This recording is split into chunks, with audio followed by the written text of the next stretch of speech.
Hello, everybody, and welcome to another episode in our WCW What If series in TEW 2020. I, of course, am CR Daredevil, and today it is Monday Nitro being held in-game a couple days after Clash of the Champions, but of course, in IRL, it was being held the day after that. Yeah, all the championships. Spoiler alert for those who have not gone back and watched that episode. You should definitely go back and watch it. But spoiler alert, all the championships were retained at Clash of the Champions. No new champions crowned at that show, including Steve Austin being able to somehow retain the WCW World Heavyweight Championship against the Giant, and all that kind of stuff. So, we are now having this episode of Nitro that's going to feature some fallout from Clash of the Champions as well as a start to the build for our next event, Superbrawl. So that should be a bigger, one of our bigger events that happens, and we'll have to see what ends up happening here. Quick note before I start into this episode, as you see there on the screen in front of you, you can follow me on X, formerly known as Twitter, at CRDaredevil05, where you can get updates and all that kind of stuff. And you can follow me over on Twitch at CRDaredevil, where we are starting to do a little bit more frequent streams.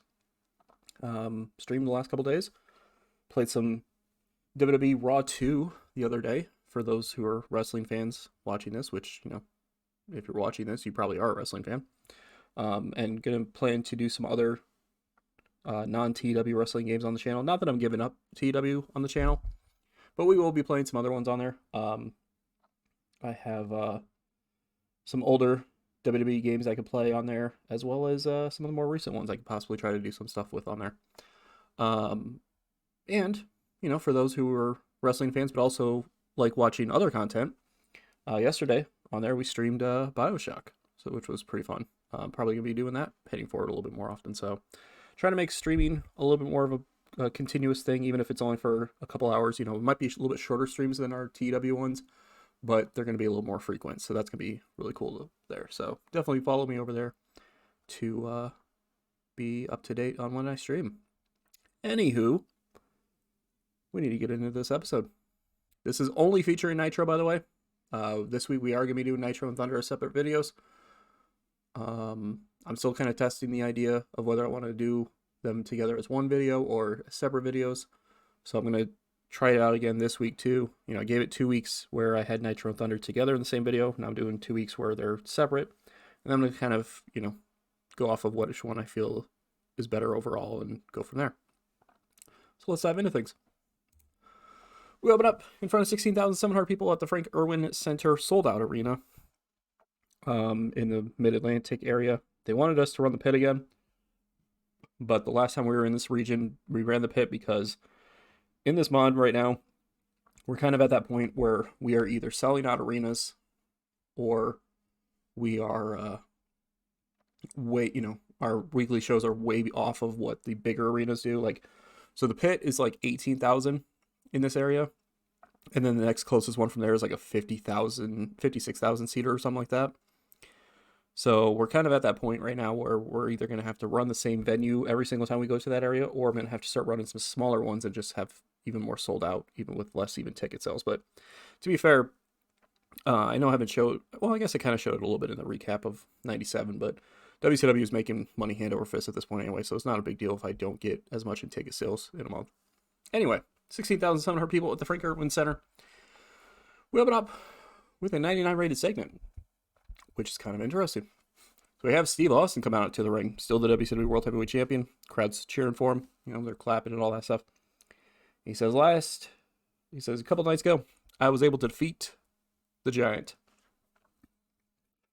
That big guy, he put up a fight.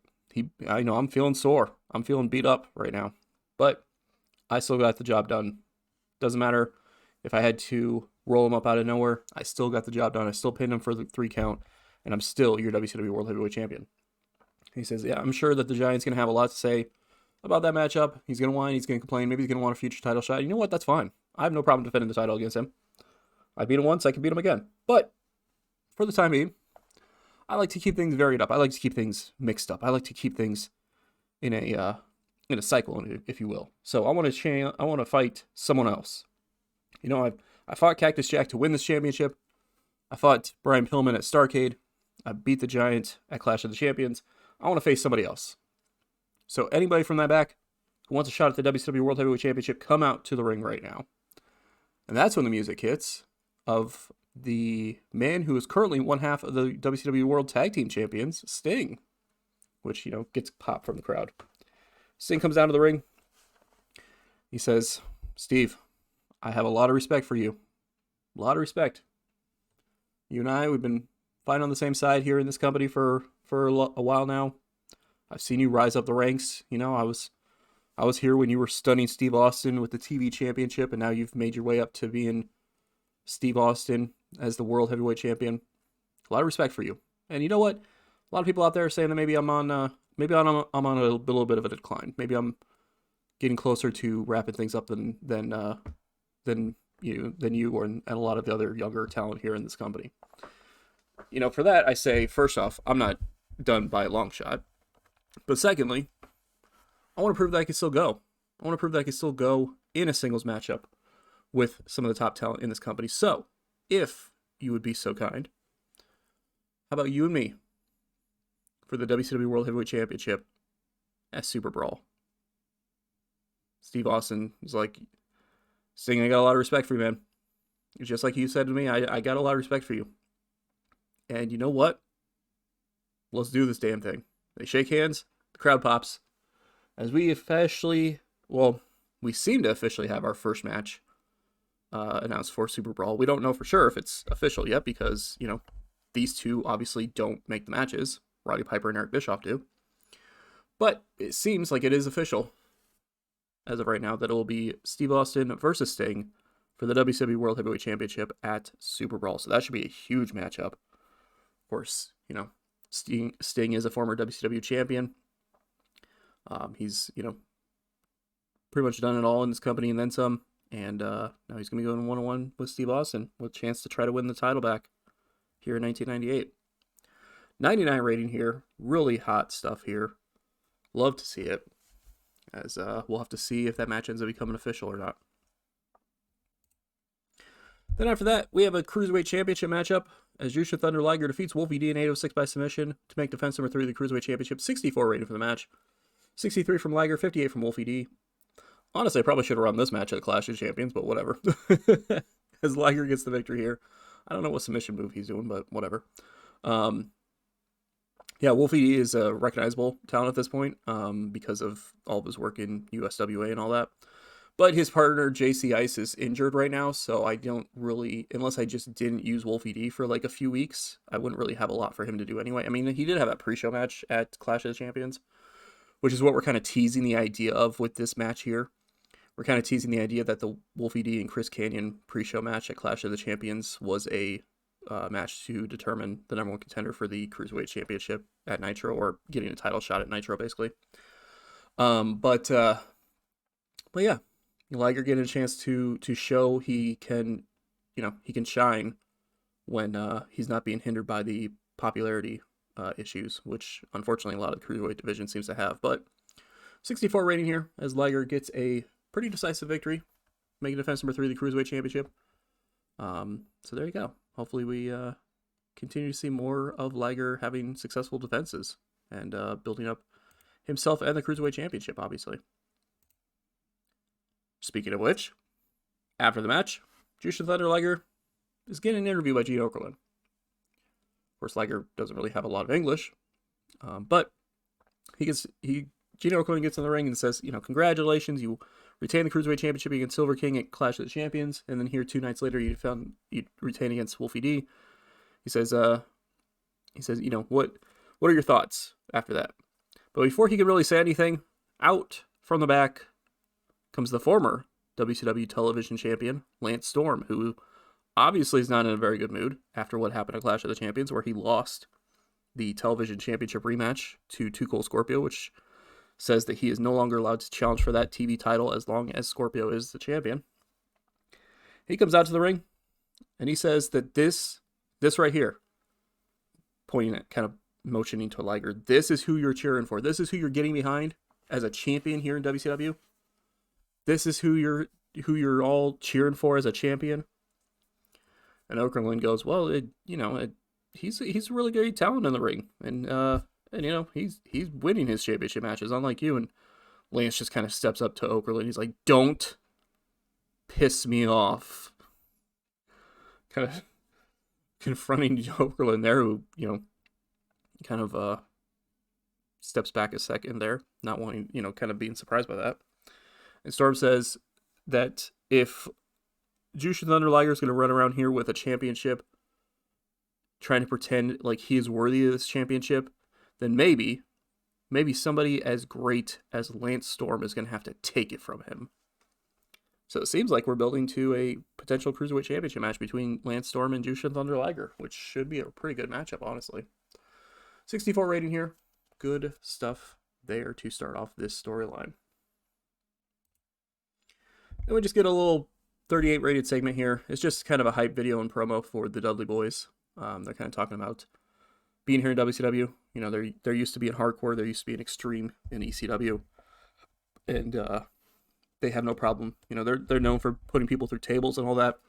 They have no problem trying to do the same here in WCW. They'll start putting tag teams through tables until they get to their ultimate goal, which is the WCW World Tag Team titles. So just kind of a little promo thing here for them.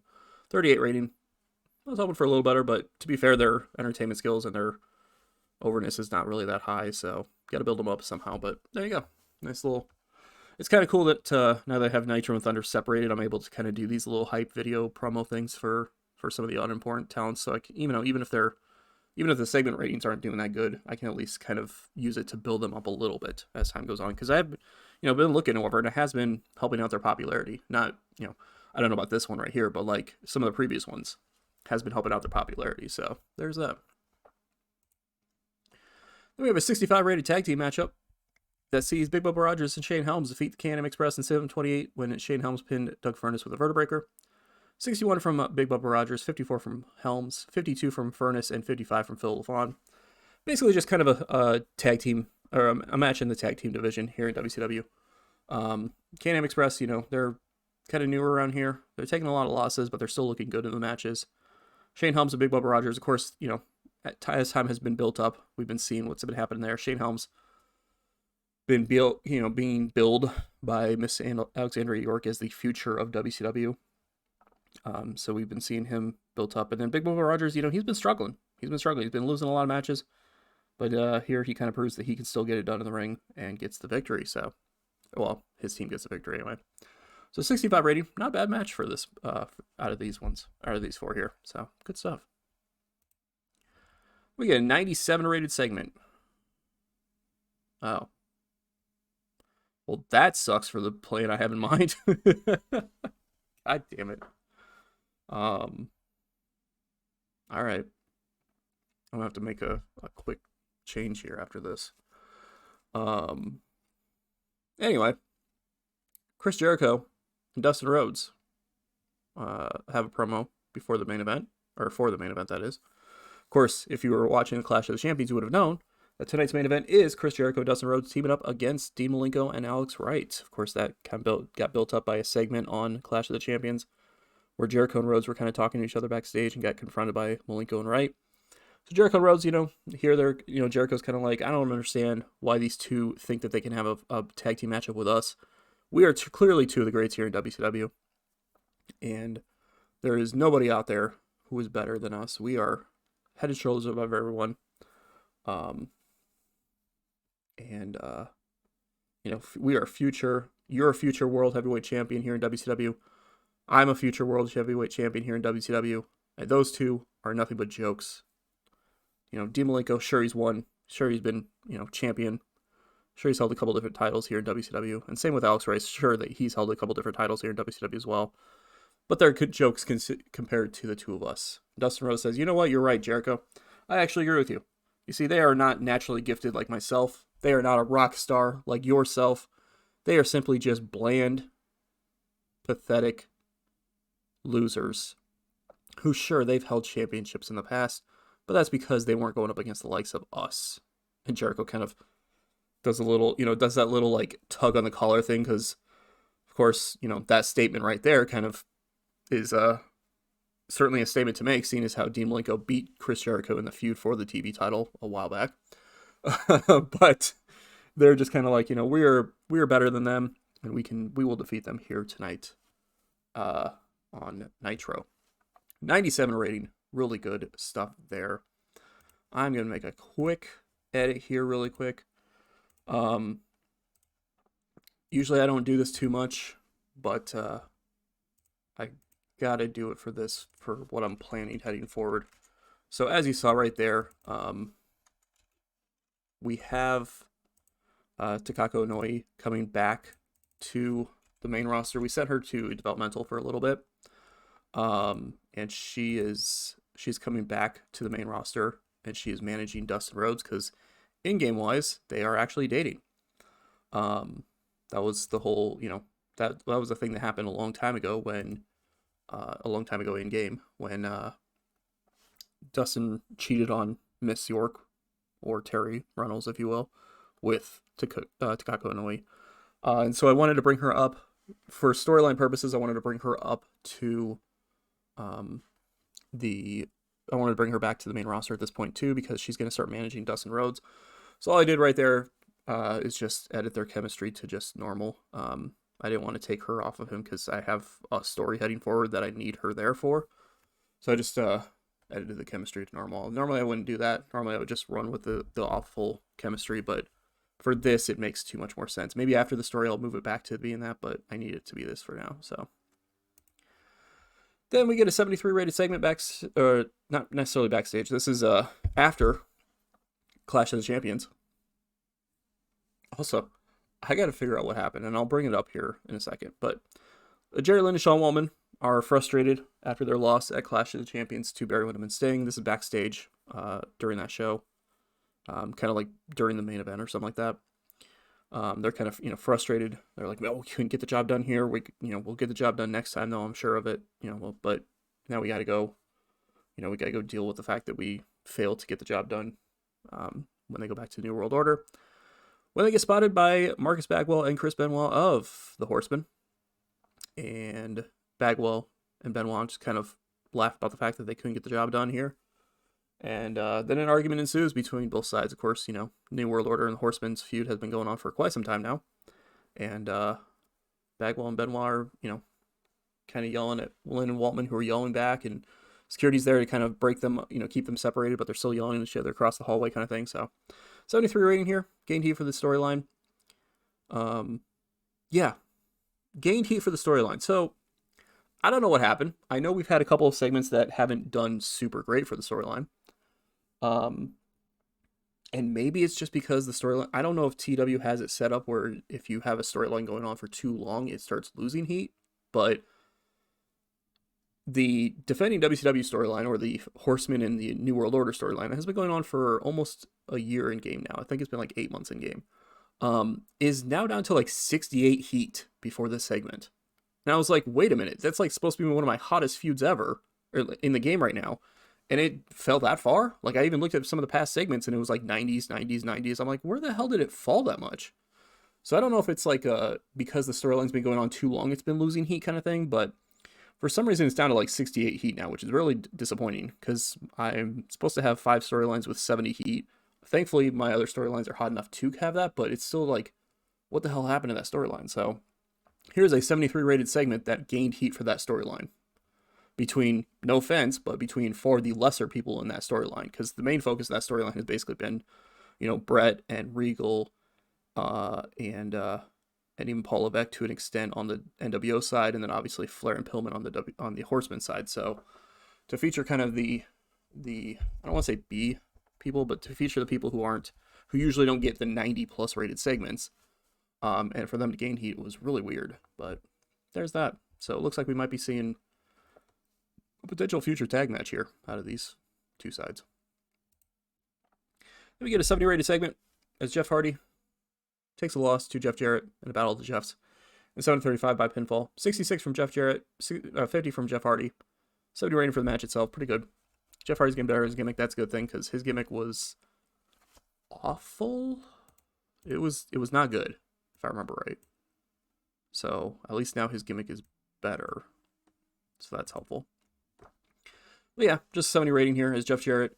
You know, the commentators are kind of talking about the stuff with Cactus Jack, but nothing really happens here in this on this night with it. They're kind of talking about how last time we saw Jeff Jarrett, he was bashing a guitar over the head of Cactus Jack and saying that even though he's got other names on his list, he's not done with Cactus Jack by a long shot. So there you go, 70 rating for this match as Jeff Jarrett gets a victory here on Nitro. We get a 54 rated segment. I knew this wasn't going to do super hot, but that's fine. I got to build up other women.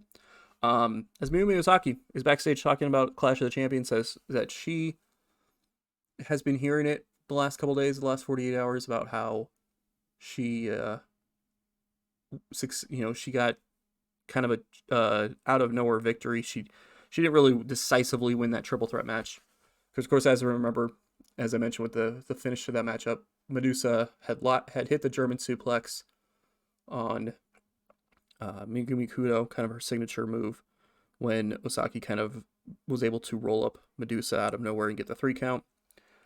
She's like, Osaki's like, I don't really care what everybody else has to say, because this right here, lifting up the WCW World Heavyweight Championship, or Women's World Championship, and I can't speak right now, too many W's.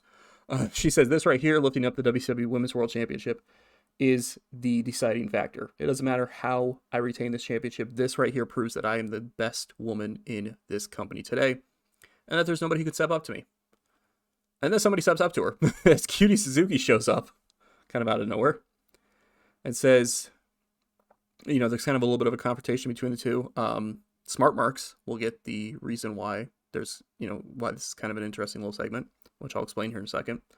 But Cutie kind of says, I haven't really been getting I haven't really been wrestling a whole lot lately here in WCW. I've been more focused on helping Alex continue to have his success here.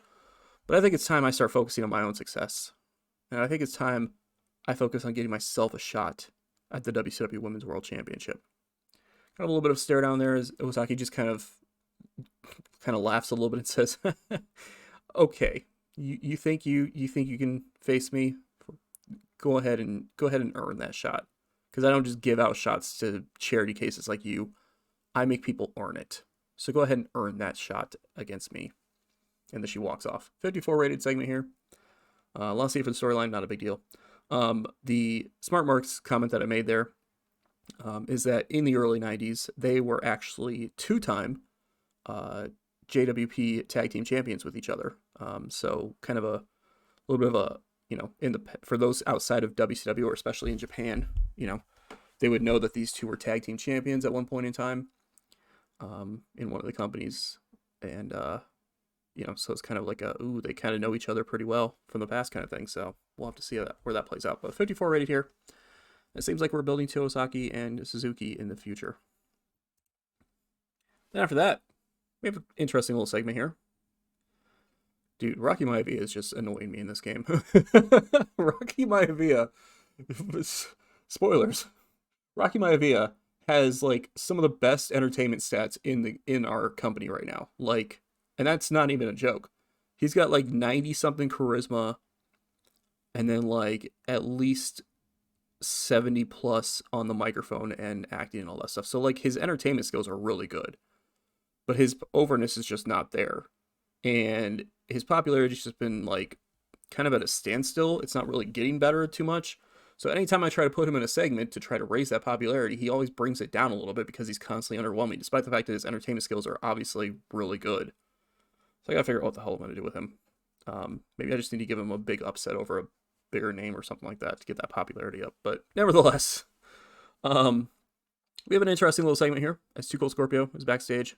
He's glad that he is still the television champion. Says that he continues to represent the television division here in WCW proud. And he's going to continue to be the champion for a little bit. And of course, Ron Simmons and Rocky Maivia are there with him. And Simmons is like, I got a question for you. Scorpio's like, yeah, what's up, Ron? He's like, I'm first ever African-American world champion. in this business. People are popping for that. Says, I've been, United States Tag Team Champions back when those titles existed back in the 90s, but I haven't really held a championship a lot recently. What would you say, completely out of respect, what would you say to the two of us having a championship match in the near future? You and me, one-on-one for that TV title. And Scorpio's like, Ron, I respect the hell out of you. I have no problem accepting that. They shake hands. And Rocky's just kind of hanging out there. He's just kind of there. He's kind of like, oh, okay. Like kind of a little bit of a shock thing. So looks like we're going to have Too Cold Scorpio versus Ron Simmons in the future for the television championship, which should be interesting. They've been allies for a little bit now, and probably should have one hell of a matchup for that TV title. So we'll have to see what ends up happening with that. Then we get a 100 rated segment. Steve Austin is backstage, doing his thing. He's not wrestling here tonight, but he's just kind of hanging out backstage. And Diamond Dallas Page, his tag team partner, as of late, kind of shows up. Says, hey, listen, I love that Sting is coming after you right now. Austin's like, what do you mean? Page's like, think about it. They beat us for the tag team titles. I've been trying to get you for months now to go and re-challenge for those tag team titles. Think about it. Now we can challenge for those tag team titles. And Austin's like, dude, listen, I respect that you want that rematch for the tag team titles. I respect it. But I have my World Heavyweight Championship I'm trying to focus on. Like, Sting is a hell of a competitor. I got to focus on that. And Paige is like, yeah, I know. But, you know how it goes. There's a lot of, like, a lot of, like, times where if there's a singles match happening, there's, like, tag team matches that happen before to kind of build things up, kind of see if sides can get the momentum, peeking behind the fourth wall a little bit here, Paige. But he's like, so we can get that tag match and we can finally get a rematch for the tag team titles. You know what? I'm going to go talk to Piper about it right now. And Austin's like, what the hell are you? And Paige is already gone. So Diamond Dallas Page is going to go talk to Roddy Piper to see if they can get a rematch for the WCW World Tag Team titles. Steve Austin and Diamond Dallas Page, that is. So we might be seeing a rematch for the tag team titles in the near future between Austin and Page and Sting and Wyndham. We'll have to see what ends up happening. But there you go, 100 rated segment, as Page is really excited about the fact that he could possibly get championship gold around his waist again. We'll have to see what ends up happening with that. Oh my god. Then we get an 86 rated matchup here. In a 6-minute match, they get an 86. What the hell? As Raven defeats Tracy Smothers in 5:57 by pinfall and even flow DDT. 84 from Raven, 55 from Smothers. My god, what the hell? They got a bonus for being a well-executed squash. Good lord. This did way better than I expected. I was expecting this to be like in the 70s. At best. Like, I was expecting more of like what happened with Jarrett and Hardy earlier. Good lord. Raven's a freaking star right now. As he just gets a quick 6-minute victory. Tracy Smothers tries to fight back a little bit, but there's not really any chance there as Raven gets a decisive victory. Commentators kind of talking about the whole issues with the Flock and Mark Merrill. But we don't really see any continuation of that storyline happening here other than, briefly talking about it with the commentators. So may have to tune into Thunder to see what is next for Mark Merrow and Raven and the rest of the Flock. We get an 87 rated segment here. My god, how the hell did this get this high of a rating? we are on fire right now here on Nitro. That makes me worried because that either means the main event's going to flop or we're going to have one of our better ratings in a while. As the Giant is backstage with Bam Bam Bigelow and he says, "You got me for 3 seconds, Steve. For 3 seconds. You were able to get my shoulders pinned to the mat."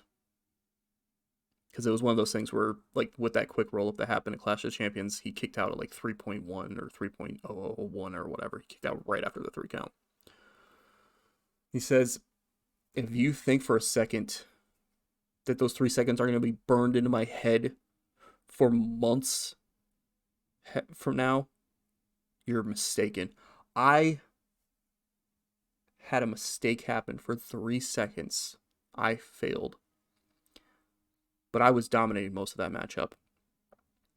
And if you think that I'm going to let those 3 seconds stop me from being the WCW World Heavyweight Champion, you are sadly mistaken. You might be getting ready to have some match with Sting if Roddy Piper ends up making that an official matchup, and that's fine. But I'm still coming for that title. I don't care if I have to choke slam both of you. I don't care if I have to choke slam every goddamn person in this company. I'm coming for that championship, and I will not be denied my WCW World Heavyweight Championship. And another thing, and he stops. He looks over. He says, "Excuse you, I am speaking right now." And the camera pans over and it shows Rikishi, Fatu, and Samu kind of sitting there off to the side. You know, it's one of those things that, like, there was the main interview area here, and then Fatu and Samu were off to the side there. And Rikishi, Fatu was like, are you talking to me? We're just talking and hanging out over here. And Giant's like, you are interrupting me. You are getting on my nerves right now. And Fatu's like, we're just talking over here. What the hell are you talking about? You know, we're just hanging out over here. We're doing our thing. And Giant and Bam Bam end up walking over to them. And Giant says, you know what? I don't like you. I don't like the way you are acting right now. I don't like the disrespect you're showing me right now. And just because you're a big guy doesn't mean I can't choke slam you through the goddamn ring. And then Giant and Bam Bam walk off, and Samu and Fatu are just kind of like, the hell's that all about? 87 rated segment here. As you see, it does start a storyline. That's right. We're doing a storyline with some big beefy men. And I'm pretty excited for it. We get a 95 rated segment here as Booker T has a promo here where he talks about his time here in WCW. Well, in 1988 so far, he's got a couple of victories. I'm doing pretty good. I'm trying to get things back on track, but for some reason, the quote unquote perfect one, or whatever the heck he wants to call himself, Curt Hennig, decided to show up and confront me this past Friday on Thunder. Now, I don't know why he did. He wants to say I'm crying about my recent failures, losing to Dustin Rhodes. But as I was mentioning on Thunder, I'm past that. I'm getting past it now, and I'm focusing on making 1988 the year of Booker T. And I don't know why Curt Hennig's acting this way. I know he's a arrogant piece of crap. Well, he doesn't say piece of crap, but he's like, I know he's an arrogant, whiny little baby. But if he wants to step up to Booker T, I have no problem kicking his ass. I have no problem proving why Booker T is going to be the MVP of 1988 here in WCW. Now, can you dig that? And walks off. So, Booker T kind of he's got some comments for Curt Hennig. We'll have to see if Hennig responds at all. But 95 rated segment here, really good stuff. As Booker T is kind of getting ready to deal with Curt Hennig in the near future. It seems like. We get an 85 rated segment here. That's, to be fair, this is kind of what I expected from it. That's kind of what it's also why I threw Gene Okerlund in this, because I knew that if I didn't put Okerlund in this, it probably would have been lower than that. But Alex Wright and Dean Malenko have a quick interview before the main event, where they're just, they're not as good of talkers as Rhodes and Jericho are. So that's why we put Okerlund in this. But they say, we're not focusing on talking a lot like those, Wright is Alex Wright is saying this. He's like, we're not focusing on talking a lot like those two blowhards do on a consistent basis, constantly out here running their mouths. No, we're focused on the in-ring portion of things. And myself and Dean Malenko here are two of the best in-ring competitors in this company. And we're going to prove it here in the main event. And Dean Malenko says, that's right, Alex. Like, we've both held championships. We're both the TV champion at one point. I was the U.S. champion. You were a cruiserweight champion. Like, we've proven ourselves that we deserve to be here in the main event. We deserve to be getting main event opportunities like tonight, and that we're going to take it to Dustin Rhodes and Chris Jericho here tonight and prove that we deserve to be here that we deserve to be in this main event. 85 rating here. And the match itself gets a 78. Yeah. All right. I told you it was either gonna be good, or like it was either, all those matches and promos ahead of time were either gonna cause the main event to be really good and be one of our best shows ever, or it was gonna fall downhill with the main event. I'm not sure what happened here other than Alex Wright's in-ring performance, because the match was 13 minutes, so it's not like it would have been a penalty for how short it was. I don't know. I mean, the only negative that was there in the dirt sheet was just Dean Malenko being managed. But Chris Jericho and Dustin Rhodes defeat Dean Malenko and Alex Wright in 13-14 when Dustin Rhodes pins Alex Wright with a bulldog after Takako Inoue interfered in the matchup. Alex Wright was weak link. He had a 64, 88 from Dustin Rhodes, 90 from Jericho, and 90 from Malenko. So did lose heat for both storylines, but that's fine. 78 rating here, as unfortunately, Malenko and Alex Wright are unable to prove that they deserve to be in the main event, or at least in this situation anyway. They are unable to prove that they're in the main event, that they deserve to be in the main event, because they take a loss here to Dustin Rhodes and Chris Jericho, thanks to interference. This is part of the reason why I couldn't have Inoue and Dustin Rhodes' chemistry being bad, because this right here, this interference part, is going to be playing a factor in stuff heading forward. 78 rating here. Show itself gets a 90. I'll still take it. Still good stuff. God, we had a run of 5 things in a row there that was light blue. It's pretty cool. Too bad the main event kind of fell a little bit, but that's all right. Still got a 90. Increased our popularity in 11 regions. Still a pretty good show, honestly. All things considered, it's still a pretty good show. I'll take it. So yeah, there you go. Jericho and Rhodes are able to get the victory in the main event, and we'll have to see what ends up happening with that heading forward. We do have something of note to bring up here, but first, it looks like we also have something else of note. All right, I'll have to figure out what I'm going to do about that.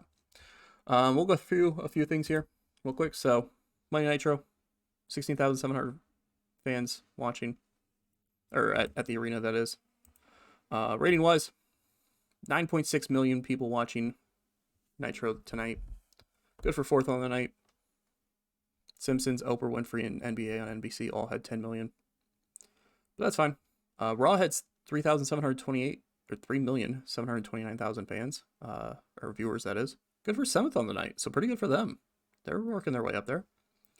They were main evented by Scott Hall and Diesel defeating Murder Inc. So that's a thing that happened. That is a thing that happened. Also, the best match of the night was Akira Hokuto and Leilani Kai in an 80 rated matchup. That's awesome.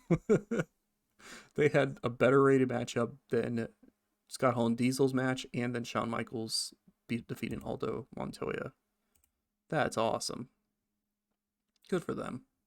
As I mentioned I mentioned in a comment on a previous video, but I figure I probably should mention it here too. The Outlaws,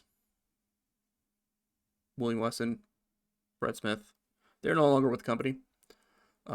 We let them go a while back, and Billy Gunn actually got rehired by WWF, as you see here, as he takes a loss in a dark match to Jean-Pierre Lafitte. So yeah, he's back in WWF under exclusive ring deal. I just didn't really ever have anything for them. I tried pushing them; they just didn't really get much better.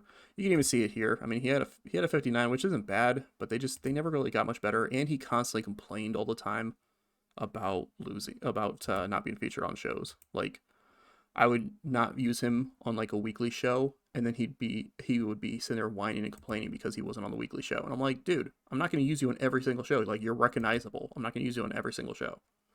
But he wasn't happy about that, so that's, I let them go. But anyway, CMLL had a 76 rating. ECW had a taping for their TV show, and they got a 70. As Taz and Mr. Hughes defeated Johnny Grunge and Jim Duggan in the main event, which is interesting. Who the hell is Super Leather? Oh. Michael Kirshner is there in ECW as Super Leather. Interesting. Um, man, that match was carried by Taz. That match was carried by Taz. Holy hell. But yeah, Dudley Boys are, you know, still working ECW, getting victories here, so that's cool.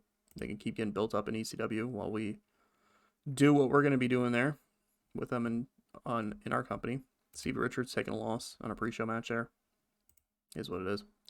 But yeah, so there's a couple of other things to pull up here really quick. Saturday night happened. It's basically just interviews at this point, and then one match. That's all Saturday night is anymore. Terry Richards had a promo. Tommy Dreamer had a promo. Hikari Fukuko had a promo. Stevie Richards had a promo. Brad Armstrong had a promo, and then he defeated Perry Saturn in the main event of the show. Is what it is at this point. There's nothing really of note on WCW anymore. Like I said, we're just trying to run out the broadcasting thing. But on the night after our Clash of the Champions, WWF ran the Royal Rumble. And The Undertaker won the Royal Rumble in 1998. He won a 30-man Battle Royal to win the WWF Royal Rumble in a 76 rating. Probably because a lot of the people who were featured in it did their thing. Not a lot of, like, big performances in this. Kevin Nash was in it. Or Diesel, I guess. Shawn Michaels was in it. Tatanka. The Undertaker had 100. Wow. But yeah, so there's that. The Undertaker won the Royal Rumble in 1998. Team Pinnacle have won back the tag team titles. That's Barry Darsow and Max Payne. They are now like 3-time tag team champions. No, they're 4-time tag team champions now. So Max Payne and the Repo Man in this universe have won the tag team titles 4 times in a span of 2 years. What a dominant tag team they are, apparently. Good Lord. This match happened, which banged. Akira Hokuto defeated Manami Toyota and Tomoko Kazumi in a triple threat match, which I thought was really funny because I was like, damn, did they run a triple threat match after I ran mine? Obviously it wasn't because of that, but it would have been really hilarious if it was. It was like, oh, we're going to run a triple threat match because you ran a triple threat match. But yeah, here's their Royal Rumble 98, yeah, which got a 78 rating. So not as good as our Clash of Champions, but there's that.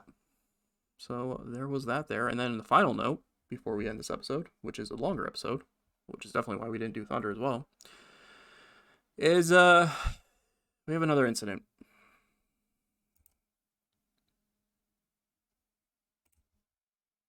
Terry Richards has been identified as a steroid user. I can't send him to rehab for this. So what we're going to do is we are just going to give him a stern warning. Maybe he's probably going to be upset about it. I don't know. Okay, nothing noteworthy happened. Okay, cool. All right, well, that's this episode of Nitro in the books, as well as a lot of other, outside of, other things there as well. Oh, also really quick, Larry Zabisco thinks that Hikari is worth getting behind, so that's cool. But anyway, that is going to do it for this episode. Thank you all for watching. Definitely appreciate it. With this series, we will see you on Friday for our episode of Thunder. And on the channel, we will see you tomorrow with yet another video.